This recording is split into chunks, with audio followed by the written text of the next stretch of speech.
What's going on, people? Welcome to United View. It's not 2024 yet. I said I'd see you again next year unless something happens. And something happened. The Ghost, the Wraith, the Phantom, my favourite player. Breaking news early this afternoon where it was an exclusive. We've got an exclusive from the Daily Mail that say Man United decide not to use the option to extend Rafael Varane's contract. His 12-month contract, and he is on a 340 grand a week contract, leaving him free to talk to other clubs as they try to cut the highest paid players' wages. The Ghost of Wraith, the Phantom's leaving. I know what it means to everyone. Why are they starting with one of our best players? We finally start trimming down the squad and you start at Varane. What about McTominay? What about Maguire? What about this? What about that? Calm down. That's the first thing I'd say, is calm down. Because the reason why I'm saying that is this actually makes sense. Now, hear me out. I'm going to separate my allegiances to Rafa, because you guys know how I feel about him. He's my favourite player. The Ghost, the Wraith, the Phantom. I love him, okay? But I'm going to separate that. I'm going to separate that out. And this is what Matt Hughes is reporting. He says, Man United regard Rafael Varane's current wage of 340 grand a week hard to justify given his injury problems. True. Triggering the extension in his contract would have kept Varane on similarly high wages, and the club want to negotiate fresh terms. So context is key. So you see the headline from the Daily Mail, or maybe you look on Twitter, or someone said it to you in the group chat. Look how dumb the club is. They won't renew Rafael Varane's contract. He's our best defender. What are we thinking? No. What Man United is saying is Rafa is on £340,000 a week. He came in on huge money. He came in as the Ghost of Wraith the Phantom. 4-time Champions League winner, or is it 5? I always lose count for him. Yeah. And we actually got him for a relatively good fee of like 40 million. Yeah. So we wasn't even angry at the fee. We got him for a relatively good fee. But the wages are astronomical. This is the very situation, right, that we are trying to avoid and trying to undo. It just so happens that Rafa's contract is up now. This is similar to David De Gea's situation. And will it end up in Rafa Varane leaving the club? Maybe. But if I detach my Rafa Varane bias because I like him, what's the longevity in Rafa staying on those terms? 340 grand a week. That is completely exactly what we're trying to undo. Martial, 250 grand a week, hasn't completed 90 minutes in about 3 years. The same with Casemiro, has 4 years left. Well, end of this year, he'll have 3 years left, £350,000 a week. Jadon Sancho, £350,000 a week. And people can say, but they extended Lindelof's. Yeah, because Lindelof is a different situation. You could probably sell Lindelof for, a little bit of money and somebody would take him because his wages aren't £340,000 a week. And if Man United trigger Rafa Varane's contract, right, to protect his value or to stop him signing with anybody else, they have to re-sign him on them current terms. 340 grand a week. Now, if Ineos are trying to get in, we're not trying to get in, if Ineos are coming into the football club and want to change this, we shouldn't forget Melissa Reddy's piece she did a couple of weeks ago, maybe 10 days ago, when she said that, they're not happy to, but if a solution can't be found for Jadon Sancho's situation, they will rip up his contract, because we can't have these players here just on these astronomical wages where we can't shift them, or they're draining our resources because they either don't want to play, which is Jadon Sancho's case, or Rafa Varane's case. He has injury problems. Now, that might be a little bit of a harsh truth, but this is a business and we want to run this business and this football club better. We're not just going to hand things out on sentiment. So actually, I agree. I agree with this situation. I agree with this decision, even though he's one of my favourite players. It makes sense. And anybody who's moaning about this, saying, why are we doing this? Well, this club, I don't think you're taking the time to sort of, understand what's happening, So the club does want to give him a new contract, but on reduced terms. So you see it and you go, they're letting him walk out on a free. Do you know what I mean? No, because if we triggered his contract, we'd have to give him we'd have to give him 340 grand a week guaranteed for another year, which means once we get to the summer, even though we protected his value, his contract will be £340,000 a week. That's not good enough. Now, if we want to keep Varane and we renegotiate some terms whereby we say he's an experienced defender, say we speak to Rafa Varane and he says, you know what, on reduced terms, I'm happy to stay. It depends what the new manager.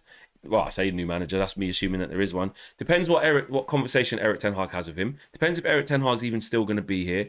It depends how Rafael Varane views this part of his career as well. Does he want to stay at a club as big as Manchester United on reduced terms, and we're probably not going to be in the Champions League, or when he's free to talk to other teams, other clubs?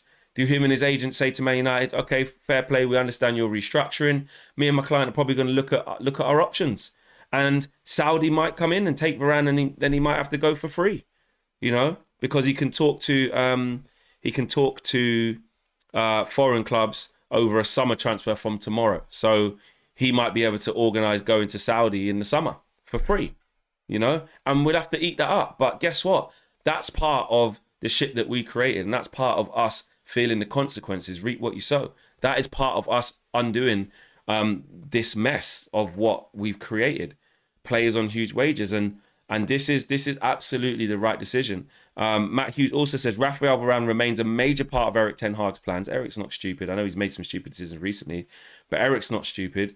He knows he needs Varane and likes him. The defender has attracted interest from Real Madrid and Bayern Munich in recent weeks, but is believed to be happy at Man United. And we have seen Varane be professional. We're not going to see him sort of, rear his neck up and start cussing out the place. And when he come out of the team, when he didn't start for since I think it was October to maybe early December since he came, but didn't start a game. He just was professional, kept it moving. And when we asked him to come in against Bayern Munich out the cold, he had a good performance even though we lost the game. He played again at Liverpool and was arguably man of the match in a 0-0 draw.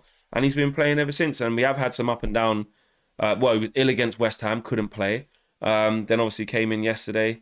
Came in back in against Villa, didn't he? Johnny Evans and Varane, I think. Played well.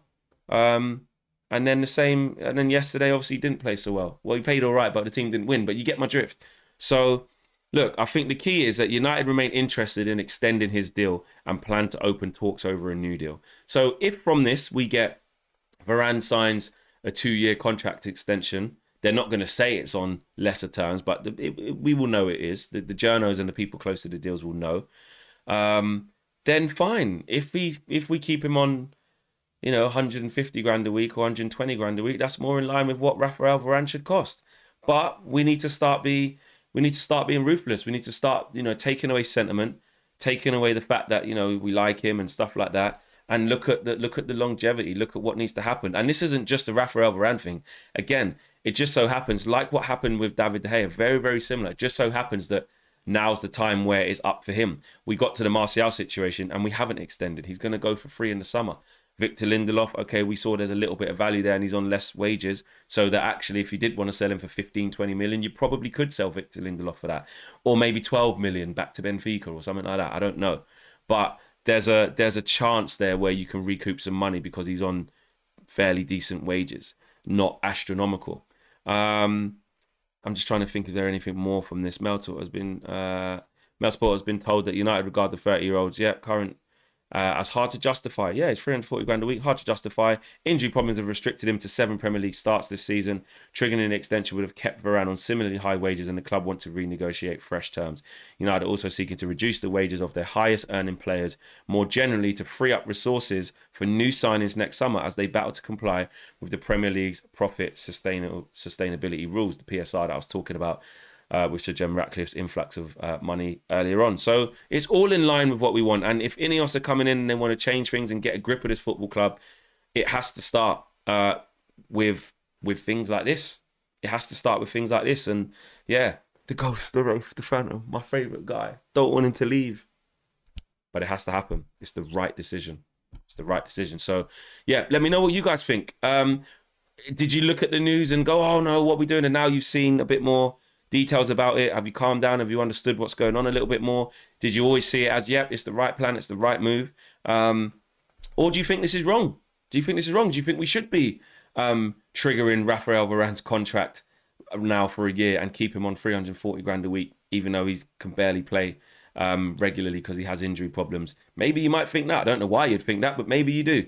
But hopefully that's given you a little bit more context if you've just seen sort of the headline, which, to be fair, I think when things break on Twitter or when the papers do their headlines, they go with United refused to XYZ, but it clearly says they plan to renew his deal, but on less terms. So it's not Man United turning their nose up to a really good defender. They're trying to keep him, but can't justify keeping him on those wages. And if Rafa says, nah, this part of my career, I just want to go get bread. Listen, Rafa, go Saudi, my friend. Go Saudi, keep your 350k a week, maybe more, get a 3-year deal, and go be happy, bro. Like, I love the guy. I think he's achieved everything in football. In his prime, he's been one of the best in this generation. Top centre-half. I know in this period of his career, he's not seen as that because he's not as influential because he doesn't play as much. But when he does play, we see a difference. And he's just class. And he's a class person as well. Anytime I've ever come across him and had conversations with him, he's got time for everybody. I just got a lot of time for him. He's my favourite. So if he wants to go and secure the bag, unfortunately, Rafa, you're going to have to go and secure the big bag elsewhere because we've got a football club to change. And that's where I stand on it. Smash a like on the video. This probably will be the last time I see you in 2023. And I'll see you on the other side in 2024. Take care. Peace.